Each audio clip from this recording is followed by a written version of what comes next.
Speaker, this petroleum industry bill should have been passed yesterday.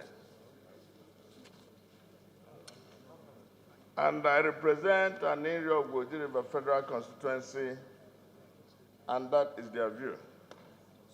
Secondly, Mr. Speaker, I want to use this opportunity to correct the impression created by the leader that the use of coal has expired, that it is of no use.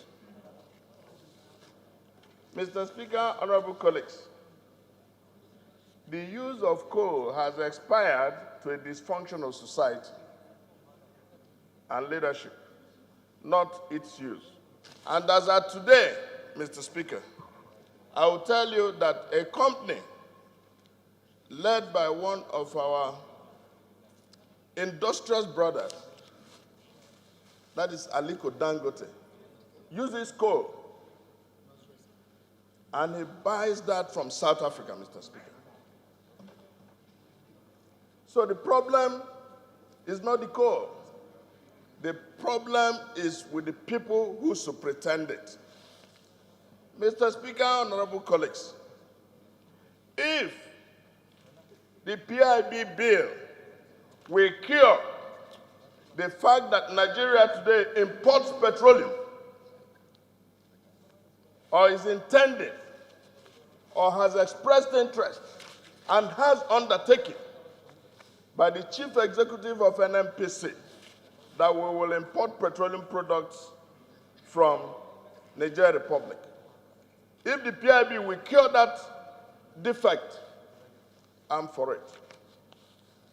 Mr. Speaker, honorable colleagues, if Nigeria that has 4 refineries that are comatose, not functional, for the past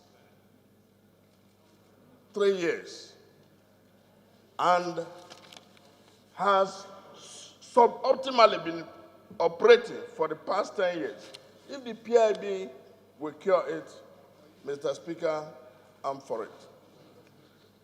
Mr. Speaker, honorable colleagues, if the opportunities we had in the 80s, 90s, when we constructed a 5,000-kilometer pipeline in this country that transports petroleum products from the refineries and crude oil products from the crude tanks to the refineries, and from refineries to depots. When, as at that time, Mr. Speaker, the area managers of NNPC who were managing the depots were like lords. If the PIB will cure it by way of the midstream, I'm for it. Mr. Speaker, honorable colleagues, the chairman upstream said here that the net value, and that is when you have a crude oil product, a barrel of crude oil, you sell it. As of today, you get $40. If the net value, developing the value chain, petroleum products, ATK, PMS, and other products that are associated with it, if you develop it, what you harvest at the end of the day is $2,500. As of today, Nigeria is only making $40, where it should have made $2,500. Mr. Speaker, sometimes you begin to wonder, why is the Northeast restive with Boko Haram? You begin to wonder, why do you have agitation in the Niger Delta? You begin to wonder, why do you have challenges of IPOB or agitation? It's youth restiveness. These people are not gainfully engaged. And I'll tell you something. I worked with a company in 1994 that was part of the pipeline establishment and the installation of the depots. We had an armada of engineers. 50% of them came from Hungary and Romania. Today, we can't even employ Nigerians that are available. So it's too consequential. So, Mr. Speaker, honorable colleagues, I believe that when we found oil, or we established Oloibiri in 1955, optimized the output of products in 1964 in Oloibiri, and suddenly abandoned it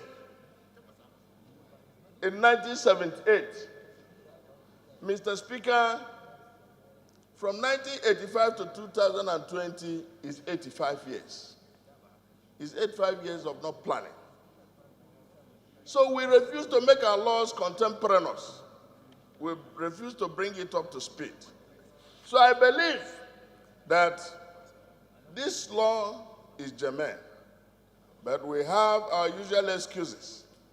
When the parliament works on a bill, just one clause, one word, is undermined. Let not there be an ambush.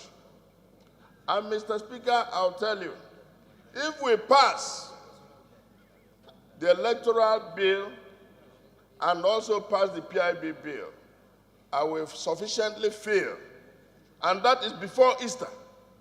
If we're able to do that, I will say we've done a good job, because it will fundamentally